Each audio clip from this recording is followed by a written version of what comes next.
There are two topics I want to discuss with you today: the flight to the moon and the crisis in the Democratic Party, which has the task of disguising itself in sheep's clothing and trying to deceive voters.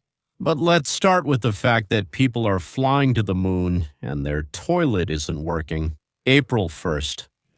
April 1st, the very day when Trump gave a speech about Iran, when Democrats and Republicans were arguing, and when oil prices were rising. At 6:35 p.m. Eastern Time, the Artemis II rocket launched from the Kennedy Space Center with 4 astronauts on board. For the first time since 1972, for the first time in 54 years, people set out for the moon. Who are these 4 people? Commander Reed Wiseman, pilot Victor Glover, the first black person to fly to the moon; Christina Koch, the first woman in history to go beyond Earth's orbit; and Jeremy Hansen, the first non-American to fly to the moon, representing the Canadian Space Agency. On Sunday, the spacecraft officially crossed into the lunar sphere of influence, the point in space where the moon's gravity is stronger than Earth's gravity. And on Monday, April 6th, the historic flyby of the moon, at its closest approach to the lunar surface, Artemis II will break the record set by Apollo 13. That was in 1970, and it will become the farthest journey by humans in history. In miles, that will be 252,021 miles from Earth, and in kilometers, that's about 400,000 kilometers. Sending 4 people such a distance is a serious task. Christina Koch added, "There's nothing that can prepare you for seeing your home planet, brightly lit during the day and shrouded in moonlight at night. It's breathtaking." In 1972, when Apollo 17 left the moon for the last time, the USSR and the USA were in the midst of the Cold War. Many of us lived in the Soviet Union at that time and remember following the space race. Now, 54 years later, humanity is once again looking in the same direction. NASA simply said, "Remember, for the first time since 1972, people have left Earth's orbit. Wars come and go, politicians replace each other, the moon remains the same, and people are flying to it again." So, humanity has finally sent astronauts to the moon after a 54-year break. A massive rocket, billions of dollars, years of preparation. What happened in the very first hours of the flight? What happened? The toilet broke. Can you imagine? The toilet broke on the spacecraft, which has 4 people on board.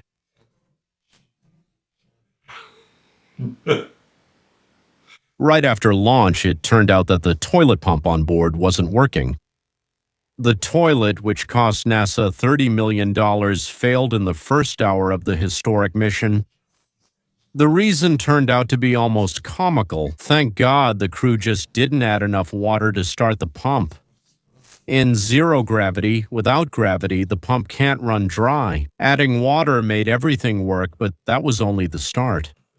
Ice formed on the ventilation pipe, or rather the tube that ejects urine into outer space, and the pipe froze.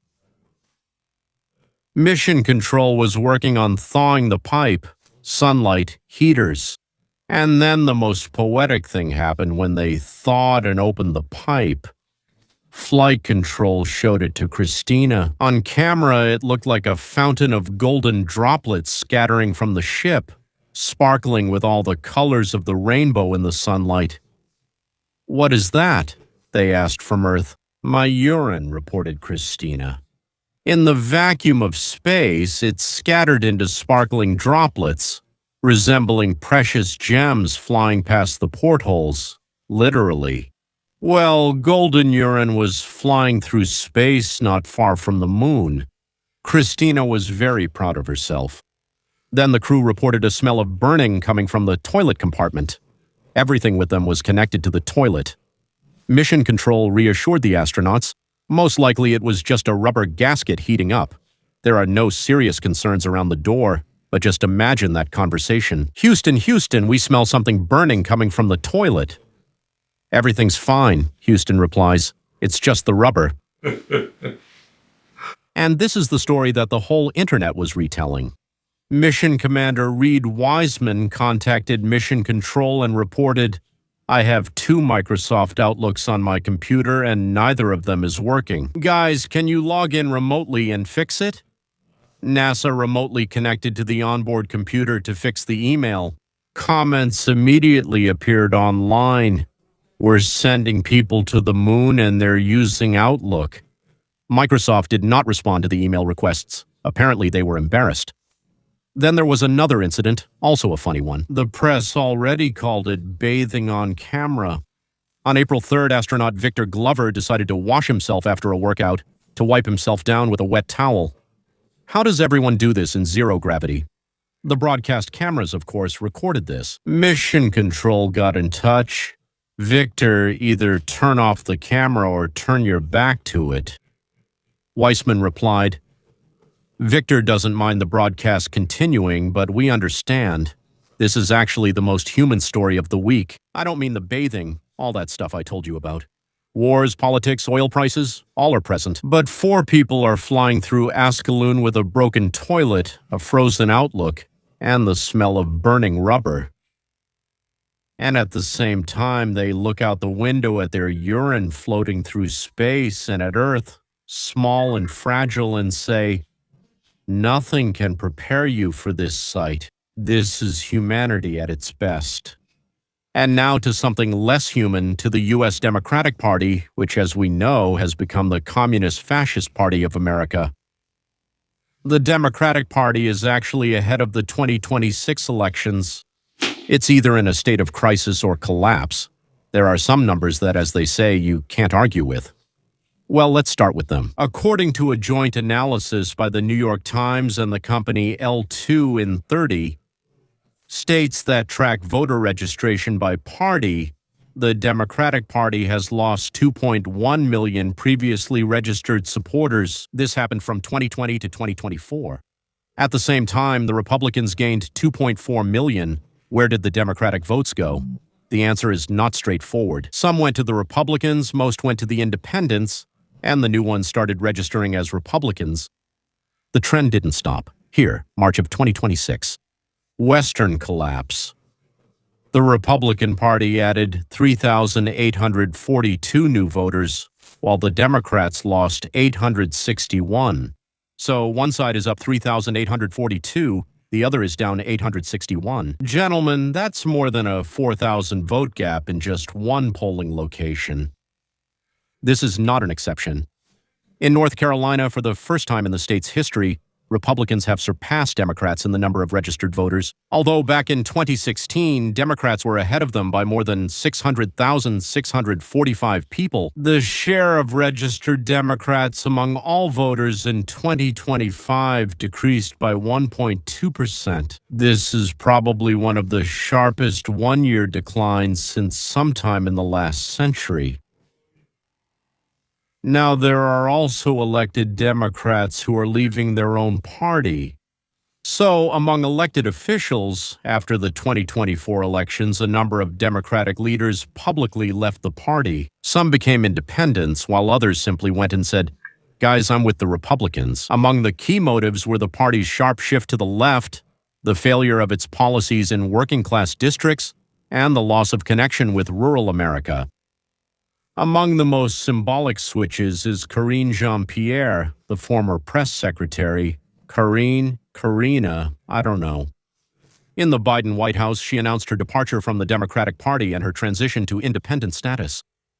State Senator Pizzo, the former minority leader in the state Senate, stated directly from the podium, "The Democratic Party in Florida is dead." Florida has generally become a symbol of this shift. Today, there are 5.5 million registered Republicans in the state compared to 4 million Democrats. It used to be the other way around. In 2016, the Democrats were ahead of the Republicans by 500,000. They had 4.9 million, and the Republicans had, I think, 4.4 million.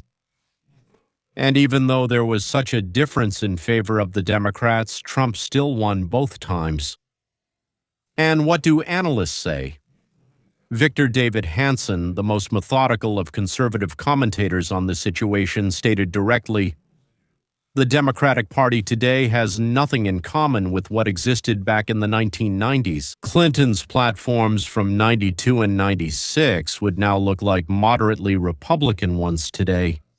In his assessment, the new Democratic Socialist Party sees in the Biden catastrophe, well, that's 2021 to 2024, open borders, 21% cumulative inflation, dead-end green energy policies, not mistakes to be abandoned, but achievements to be defended.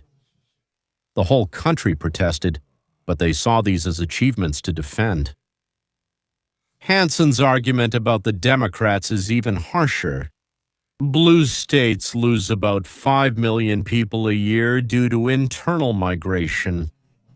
People are fleeing from Democrats to Republican red states.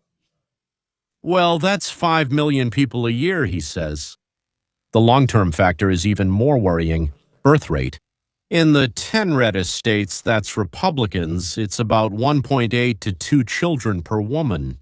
That's just a little short of what's needed for reproduction, whereas in the blue states, that's liberals, it drops to 1.3 or 1.4. That's much lower than the replacement level. But not everything is actually as straightforward as it seems. The picture is more complicated, of course, than the conservative camp paints it. According to Morning Consult, as of March 2026, independent voters favored Democrats over Republicans by 11 points and moderates by 23 points. Ned Silver is probably one of the most well-known and best pollsters we have, and he records a Democratic advantage on the generic ballot of about 5 points. But he reminds us, at a similar moment before 2018, when the Democrats gained 41 additional seats in the House, this figure was about 7 points. At the same time, the Democrats are facing a serious structural obstacle. Here, the Cook Political Report counts only 17 truly competitive seats in the House of Representatives. In other words, even in the most favorable scenario, the Democrats will be able to flip no more than 17 seats. And as I just said, in 2018, it was 41 seats. Well, that's enough to control the House, but not for a solid majority. At the same time, the Democrats need to win just 3 more seats than they have now to get a majority. However, the special elections paint a worrying picture for the Republicans. In 2 special elections in Florida in March, the Democrats won in districts where Republican voters had a clear numerical advantage. In the district that includes Mar-a-Lago, turnout was 46% for Republicans versus 36% for Democrats, and the Democrats still won. There were questions about these elections, but the Republicans were unable to officially challenge the result. Now the Iran factor. So Dr. Steve Turley and Benny Johnson are in complete agreement. The war with Iran is currently working in Trump's favor domestically, but it creates risks.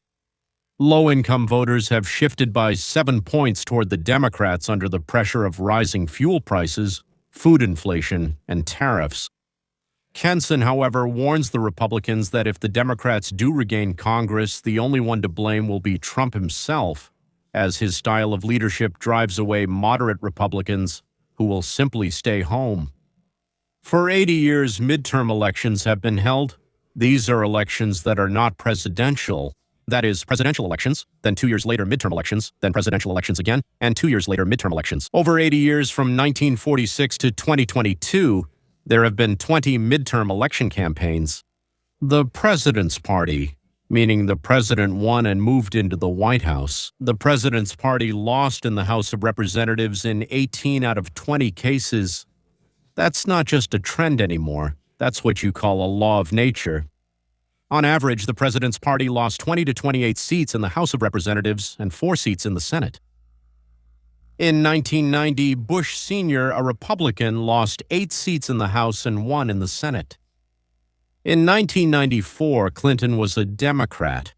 So there was this revolutionary contract with America by Newt Gingrich, and 54 seats in the House and 8 in the Senate shifted from the Democrats, the President's Party, to the Republicans. In 2002, the second year, Bush Jr., a Republican. A historical exception. The rally around the flag effect after September 11 gave Bush an approval rating of 90%, and plus 8 seats in the Senate, plus 1 in the House and in the Senate.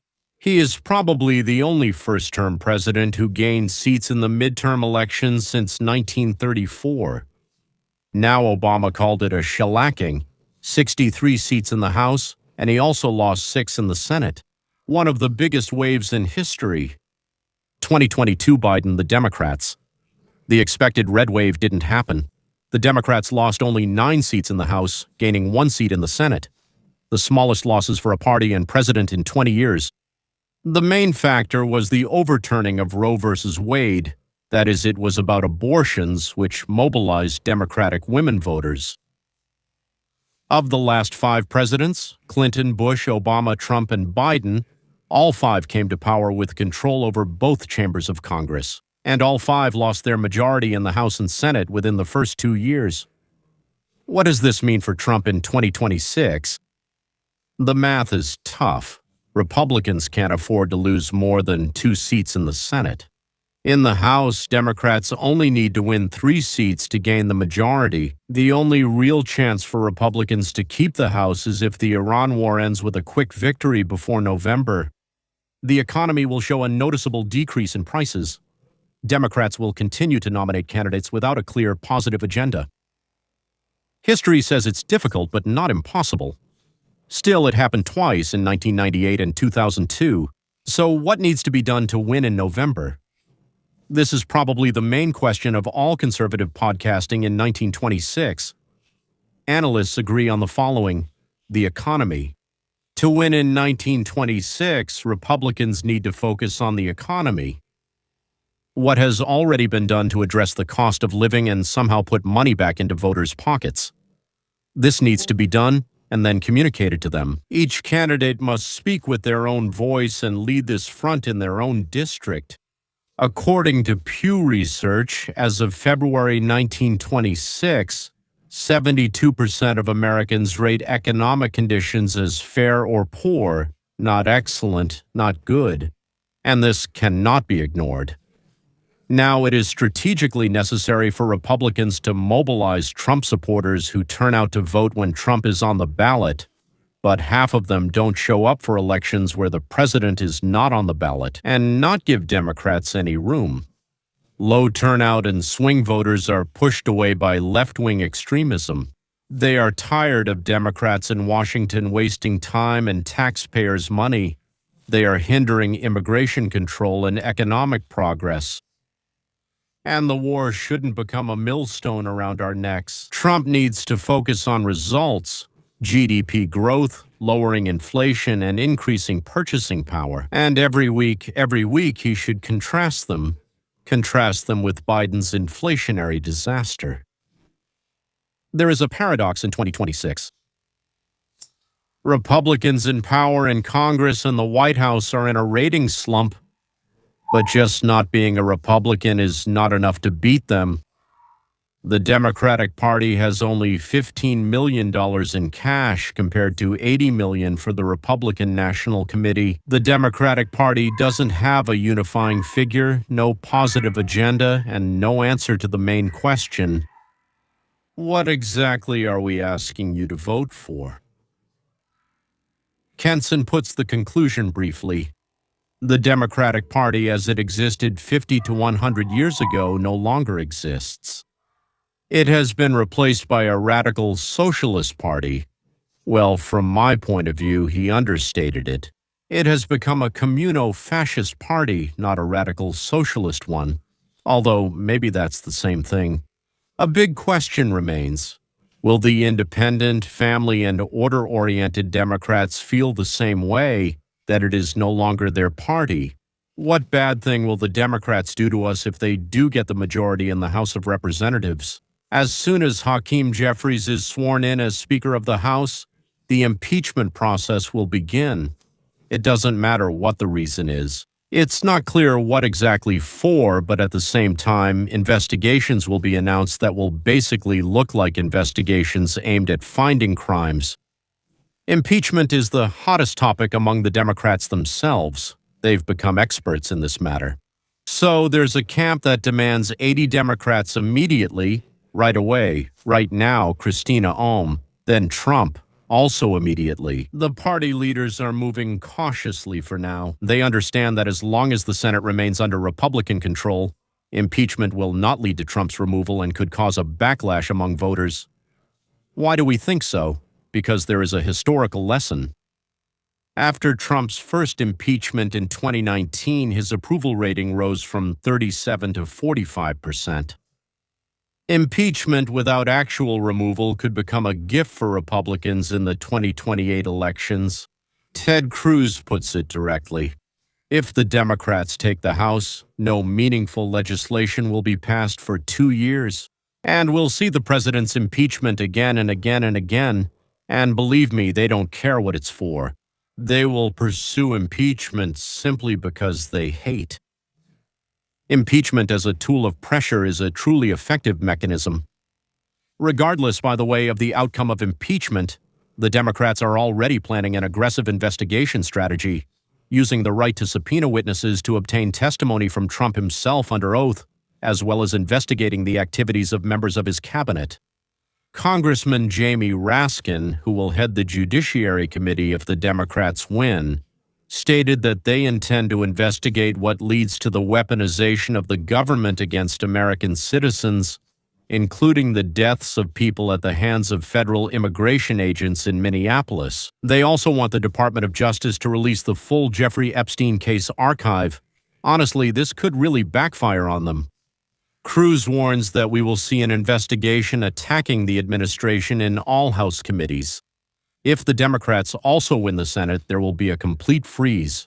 The confirmation of nominees, cabinet members, judges, everyone. Even if the Democrats win the House but not the Senate, they enter into a divided government situation. This means that legislation will face obstacles from Trump and the Republican Senate. No positive agenda will get implemented. In the past, in the old days, even back when Roman Berrigan was around, it was possible to reach an agreement between Tatum and Reagan. They would sit down together and come to some sort of agreement. The stated agenda is simple. House Leader Katherine Clark formulated the key message: people deserve better. A better economy, better schools, better health care, a more affordable future. In practice, what does this mean? Repealing Trump's tariffs, restoring subsidies, protecting Medicaid, providing it for everyone. And as they say, the cherry on top, expanding the Supreme Court. Some Democrats are already saying that the new majority in the House should raise the issue of expanding the Supreme Court as a response to what they consider a loss of independence. It's a highly controversial move even within the party, but it's a signal, yes, for 2028. There's a paradox here, though. A Democratic victory in 2026 could turn out to be a kiss of death, because then it would plunge back into paralysis. CNN and MSNBC will go all out with their coverage. There will be a Russian collusion spectacle, well, just like it was before. In 2028, the Democrats will face the fallout of being the party that spent 2 years focused on Trump. Not on the economy, not on prices, not on people's lives. Skeptics within the party itself are already asking the question, is there any point in wasting energy on impeaching a lame duck? Well, a person who will leave the White House in January 2029 anyway. I can't determine the answer to that question. Will the victory in 26 become a springboard to the White House in 28, or a trap? That's all. Thank you for your time. If you haven't subscribed yet, go ahead and do this difficult, lengthy task. And if you still have time left after that, hit the bell so it rings. Goodbye. See you next time.